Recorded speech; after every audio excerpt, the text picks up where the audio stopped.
Well, nuclear energy enjoys bipartisan support among U.S. policymakers. If you follow politics in the United States, you know there isn't much that the current administration and the previous administration agree on, but they both support nuclear energy. We're proud to have helped build a very broad coalition for making nuclear energy the core of our clean energy system. The U.S. nuclear fleet generates more than half of our country's carbon-free electricity.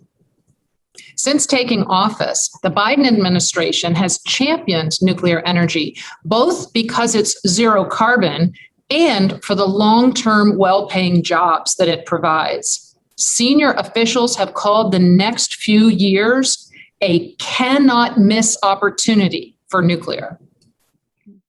President Biden has set ambitious climate goals, including zero carbon emissions from electricity by the year 2035. The administration understands nuclear is the key to achieving those goals. Even groups that have historically resisted nuclear energy have come to recognize that nuclear energy should be part of our path to decarbonization. That's really vital because climate change is a global crisis that requires a global response. Public support for nuclear energy is strengthening, and it's really clear that nuclear energy, both the existing fleet and the next generation of reactors, is a very key part of the solution.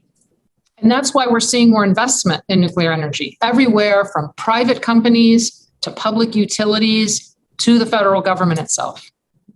I think as the climate concerns have increased, I think it's been an opportunity for people to really look into the details about climate. And I think the more you look into the details, the more obvious that nuclear being a part of the solution makes a lot of sense. And when you have a combination of the concern for the climate and the desire for reliable electricity, and you pull that together, nuclear power becomes very important in the solution. And there are, again, groups that in the past might not have been as supportive to nuclear, but when you look at the facts, in fact, you step back and say, nuclear power simply has to be part of the solution. Wind and solar have a place, but the wind doesn't always blow. The sun doesn't always shine. They need to be paired with something that's always there, 7/24 around the clock, and that's nuclear power. And I think it's caused an opportunity for there to be a much larger support for nuclear power now and going forward. Last year, nuclear became the second largest source of electricity in the United States overall, overtaking coal for the first time. And we've achieved that by operating at record levels of efficiency.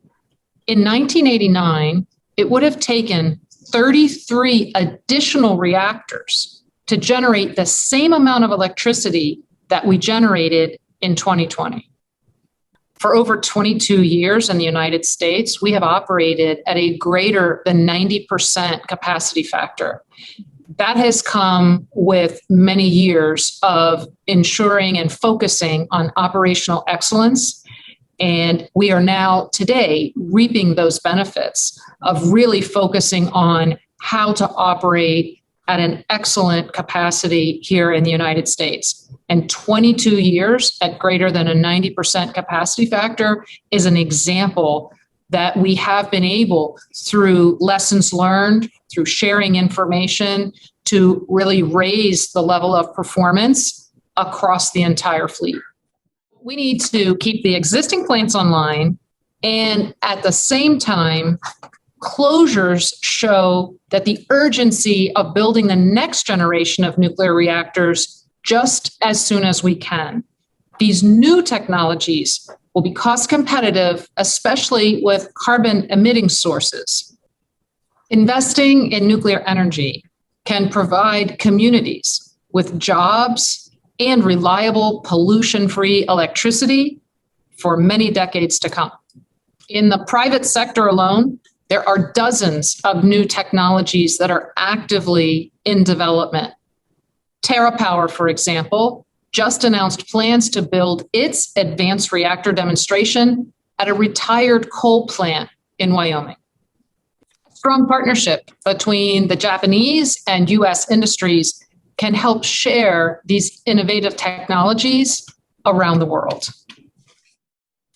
Many of NEI member companies have made nuclear power a part of their clean energy commitments, and they know that the path to deep decarbonization runs through nuclear energy.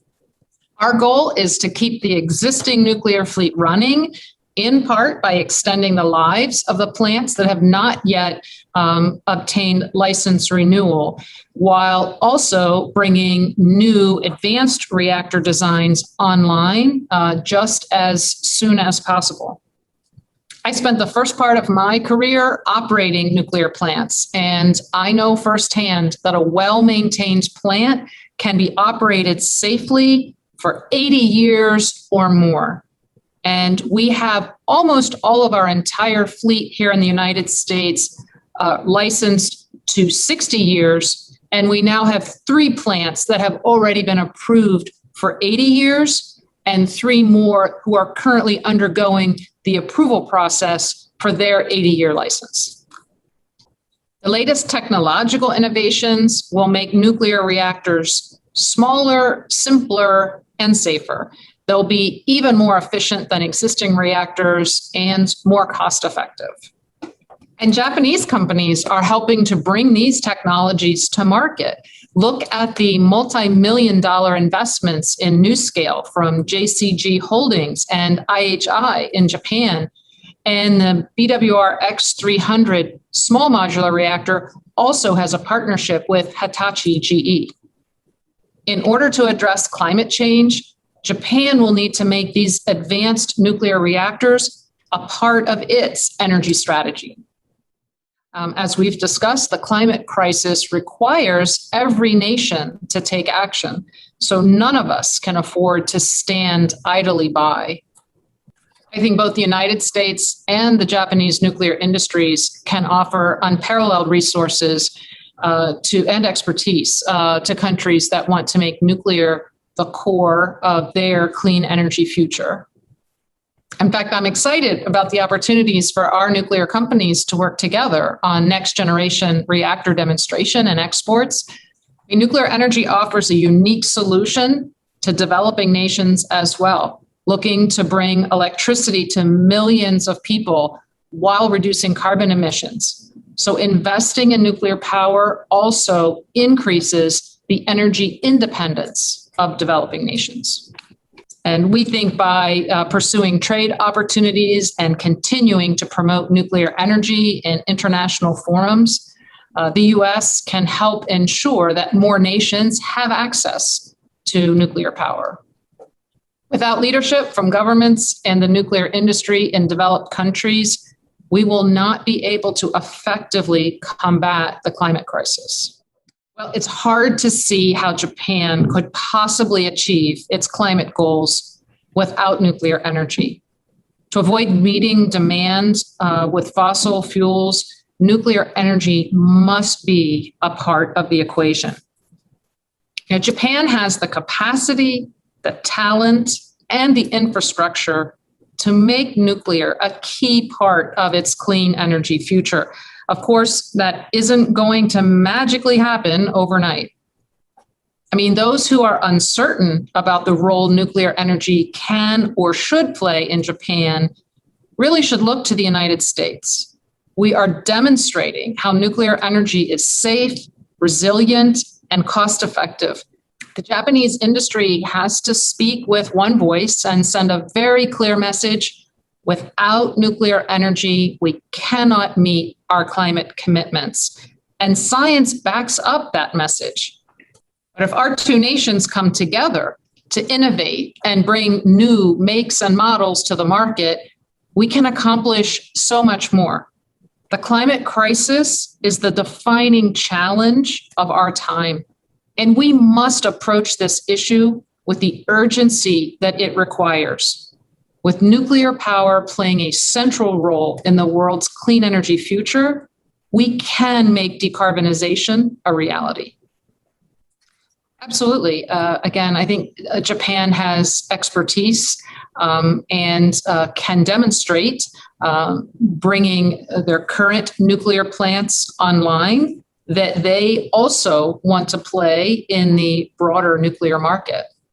Japan and the US coming together on some of these technologies is a wonderful demonstration of the partnership between our two countries.